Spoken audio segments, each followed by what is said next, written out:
Hello दोस्तों, नमस्कार। The inspire you my YouTube channel में आपका स्वागत है। भगवत गीता एक किताब जो अपने 18 पाठों में 700 श्लोकों के माध्यम से हिंदू दार्शनिक शास्त्रों को समेटे हुए है। यह पांडवों और कौरवों के बीच कुरुक्षेत्र युद्ध के मैदान में भगवान श्री कृष्ण और अर्जुन के बीच सारथी और मार्गदर्शक के बीच बातचीत के माध्यम में सभी हिंदू शास्त्रों में सबसे प्रभावशाली है। कुछ लोगों के लिए भगवत गीता का अर्थ है ईश्वर का गीत, कुछ लोगों के लिए ईश्वर का शब्द और कुछ लोगों के लिए दिव्य गीत है। भगवत गीता प्रसिद्ध हिंदू पौराणिक ग्रंथ महाभारत का एक अंश है और कुरुक्षेत्र में युद्ध के मैदान में भगवान श्री कृष्ण और अर्जुन के बीच हुई बातचीत के आधार पर लिखी गई है। अर्जुन का मन दुविधा में था क्योंकि वह अपने परिवार और गुरुओं की मौत का कारण नहीं बनना चाहता था। पहला अध्याय अर्जुन की चिंता, भय, अपराध बोध और निराशा का वर्णन करता है। अपने विचारों और चिंता से परेशान होकर अर्जुन अपने हथियार त्याग देता है और भगवान कृष्ण से सहायता मांगता है कि मैं आपका शिष्य हूँ, मेरा मार्गदर्शन करें। फिर श्री कृष्ण उनके सभी प्रश्नों का उत्तर देते हैं और क्षत्रिय धर्म निभाने का मार्गदर्शन देते हैं। पहला, आपका जीवन आपकी पसंद का परिणाम है। अर्जुन की तरह हम सभी ने मुझे ही क्यों की भावना का अनुभव किया है। बीते हुए समय को देखते हुए हम आगे बढ़ने के लिए सेल्फ कॉन्फिडेंस और मोटिवेशन की कमी का सामना करते हैं, जो चिंता का कारण बनता है।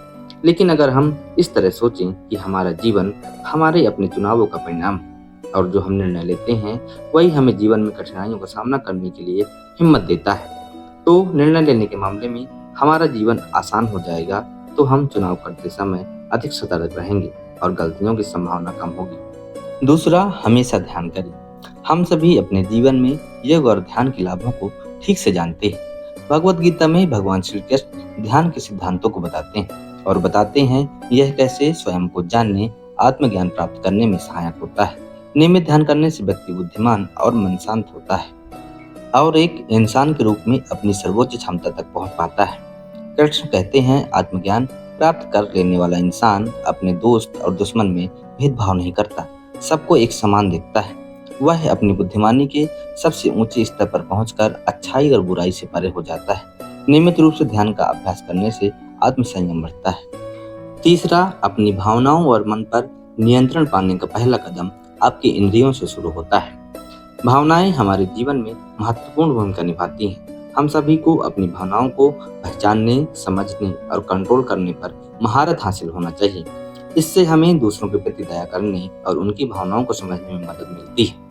भगवत गीता बताती है अपने इंद्रियों को कंट्रोल करने और झूठे विश्वासों के प्रति संवेदनशीलता कम करने के लिए अपनी भावनाओं और मन को कंट्रोल करना कितना महत्वपूर्ण है। चौथा, आप वही बन जाते हैं जिस पर आप विश्वास करते हैं।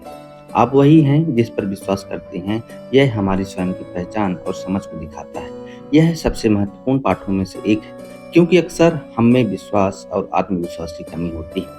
अगर आप अपने विश्वास पर विश्वास रखते हैं तो आप उसे प्राप्त कर सकते हैं। भगवत गीता हमें अपने डिसीजन और विश्वासों पर विश्वास रखने का पाठ सिखाती है। पांचवा, परिवर्तन ही दुनिया का सबसे बड़ा नियम। कभी कभी दुख इतना गहरा हो जाता है कि ऐसा लगता है यह दुख हमेशा के लिए रहेगा, इससे बाहर निकलने का कोई रास्ता नहीं होगा। लेकिन भगवत गीता हमें यही सिखाती है, कुछ भी स्थायी नहीं है, परिवर्तन ही दुनिया का सबसे बड़ा नियम है। कोई भी स्थिति हो, चाहे वह सुख हो या दुख, धूप हो या छाया, रात हो या दिन, ठंडी हो या गर्मी, कुछ भी स्थायी नहीं है, सब कुछ परिवर्तनशील है। जीवन के बारे में यही विचार जीवन जीने का तरीका बदल देता है। भगवत गीता आधुनिक जीवन के लिए सभी समस्याओं का समाधान बताती है। यह हमें अपने निर्णयों की जिम्मेदारी लेना, आत्मज्ञान प्राप्त करना, अपनी भावनाओं और विश्वासों पर नियंत्रण रखना, स्वयं पर विश्वास और सुख दुख में एक समान रहना का पाठ सिखाती है।